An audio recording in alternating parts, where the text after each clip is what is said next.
በኩል አቤጌል ቁፋሮዋን ዛሬም አልተወችም። ሰላምና በዳጣ መካከል እናትና ልጅ እንደሆኑ ይሰማኛል። ስለዚህ የዲኤንኤ ምርመራ ማስመርመር አለብኝ በማለት ለወይዘሮ ማርታ ሀሳቧን አቅርባለች። ወይዘሮ ማርታ በዚህ ሀሳብ በፍጹም አልተስማማችም። ሰላምን ነገር ወደ ጎን ታይና የራስሽን ኑሮ ኑሪ ስትልም አቤጌልን እየተቆጣቻትና እየሰደበቻት ነበረ። ጥሩ ፋትስማሽ ፕሮግራሙም አሁን የመጀመሪያና ማወቅ የምትፈልገውን ጥያቄ ለሰላም በመጠየቅ ማስጨነቅ እንደፈለገችን በተደጋጋሚ ሞክራለች። ይሁን እንጂ ወይዘሮ ማርታ በጥበብ ነበር ይህንን ጊዜ ያለፉት።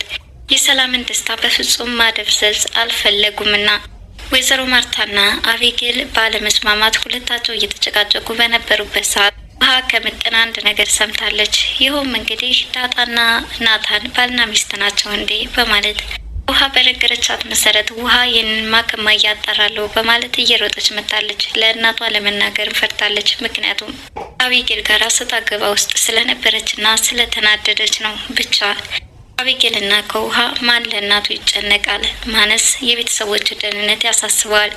ውሃ በዚህ ሰዓት ወይዘሮ ማርታ ስሜታዊ ስለሆነችና አቤጌል ስላበሳጨቻት እባክሽን ህይወቴን ልኑርበት፣ አንቺ የማታመጭብኝ ጉድ የለም እያለች ሳለ ውሃ ይህን ነገር ለመናገር በዳጣና በናታን መካከል የተፈጠረባትን በጭራሽ መጠየቅ አልፈለገችም።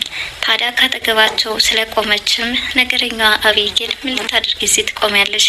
ዞር ቤልኝ እያለች ትርቅ እየገፋፋቻት ነው። ሰላም የዳጣ ድራማ ተከታታዮች እንደምን አላችሁ? እያላችሁበት በዓለም ዳርቻ ሰላማችሁ ብዛ እያልኩኝ በዛሬው ክፍል መቼም ብዙ ደሳስ የሚሉ ነገሮች አሉ።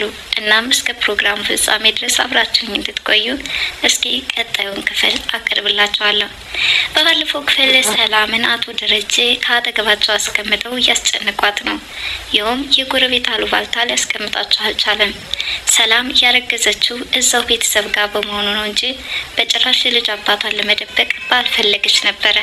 ስለዚህ ሆነ አንዳች ነገር አለ እያለ ጎረቤት አሽሙር ስላላስቀምጣቸው የእነሱንም ጥያቄ ለመመለስ ያክል እባክሽን ሰላም ከማን ያረገሽው ተናገር እያሉ ወይዘሮ ማርታም ሆነ አቶ ደረጀ እያስጨንቋት ገብተዋል።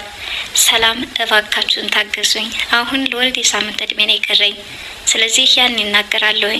አሁን ላይ እሞት ድን ምንም የማውቀው ነገር የለም፣ እዛ ድረስ ታገሱኝ በማለት በጸባይ ለመነቻቸው። አቶ ደረጀ ግን በስጨት ብለው ትናገሪ እንደው ተናገሪ፣ ካለበለዛ ባለቤቴ መልካም ሴት ስለሆነች እንጂ እንዲህ ሰራተኛ ከቤቱ አርግዛ በዛ ላይ ደግሞ ብና በያዘችበት አጋጣሚ ባለቤቴ ጋር ነው ያረገሽው ብላ መክሰስ ትችል ነበረ።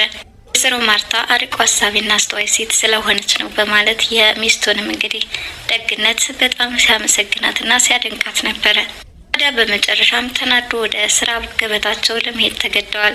ሆኖም ወይዘሮ ማርታ በቃ እረዳሻለሁኝ፣ እንግዲህ ያው እስከምትወልጅ ድረስ እኛም በትዕግስት እንጠብቃለን በማለት ሰላምን ከማስጨነቅ ታቅበዋል። መውለድ ሳምንት ነው የቀረኝ ካለቻቸው በኋላ ቀጥታ ሰላምን ማስደሰት ነበረ ቅድሚያ ስራቸው። በጣም የሚያስገርም ነው በባልና በሚስቱ መካከል ለው ሁኔታ። ብቻ አቶ ደረጀ ምንም በማያውቁት መልኩ ከሱ ያረገዘችውና ትዳራቸውን ላለመናጋት ስትል እንዲህ በማህፀኗ ተሸክማ አባት እንደሌለው በቃ አልናገርም ብላ ሽምጥጥ አድርጋ ያዘችው። እናትነት ሚስጥር፣ እናትነት ከባድ። ሰላም ምን ያህል ፈተና እንደተሸከመ ሁላችን የአእምሮ ጥያቄ ነው። ዛሬ ላይ ታዲያ አቶ ደረጀ ጉዳቸውን ያላወቁት ሰላምን ለማስደሰት የሚሯሯጡበት ሩጫ፣ ወይዘሮ ማርታም የሰዎችን አሉባልታ ወደ ጎን በመተው ትዳራቸውን ለማዳን የሚጣጣሩት ጥረት ብቻ ይበል የሚያሰኝ ነው። የእነዚህ ባለ ትዳሮች ህይወት ለሁላችንም አስተማሪ ነው ብዬ ማስባለሁ። ዛሬ ላይ ልጆችን ያዘዟቸው በተለይ ዳጣ በፕሮግራሙ ወቅት ከፍተኛውን ድርሻ ትወስድ ነበረ።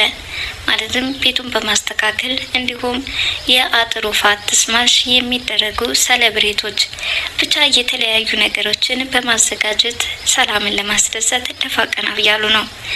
በአቤጌል ግን ብዙ ጥያቄዎች እየተወሳሰቡ ነው።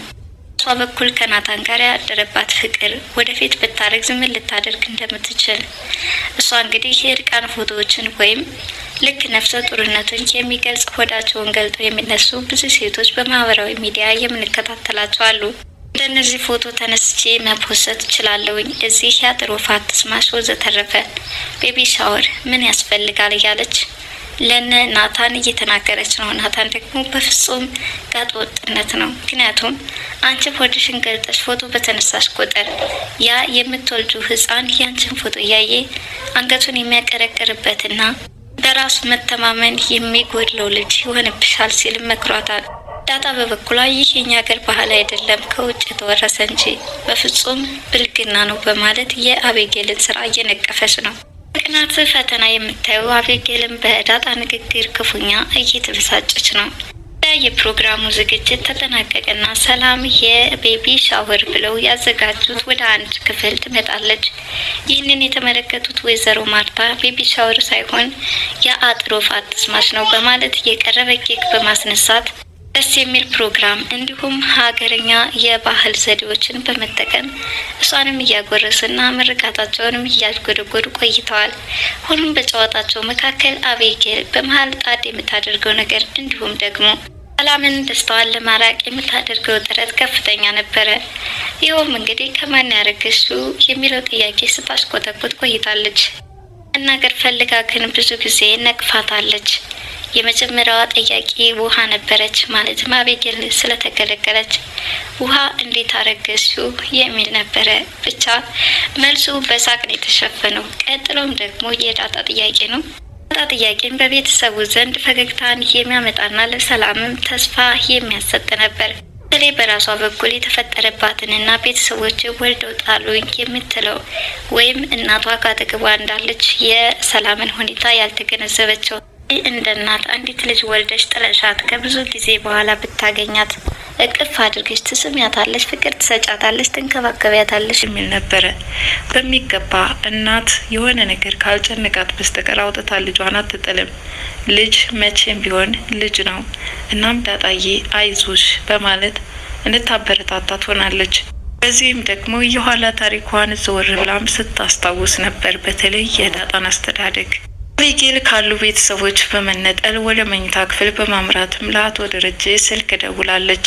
ጥያቄ መጠየቅ ያለበት ይኸውልህ አንድ ነገር ልልህ እፈልጋለሁ። ሰላም የልጅ አባቷን ሳትናገር ያጥሩፋት ስማሽ እየተከበረላት ነው።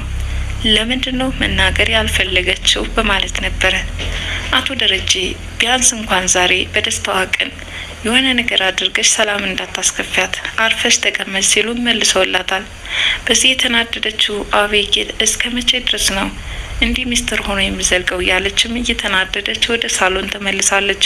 ታዲያ እታች ሳሎን ከመጣች በኋላ ትዕግስቷ ተፈታትኗት ቆይ እንጂ ሰላም ከማን ያረግሽው ሳትናገሪ ነው እንዴ ያጥሩፋት ስማሽ እያልሽ የምታከብሩ በማለት ጠይቃታለች። ወይዘሮ ማርታ አልፈሽ ተቀመጭ ያልበላሽን አትከኪ በማለት አፏን አስይዛታለች።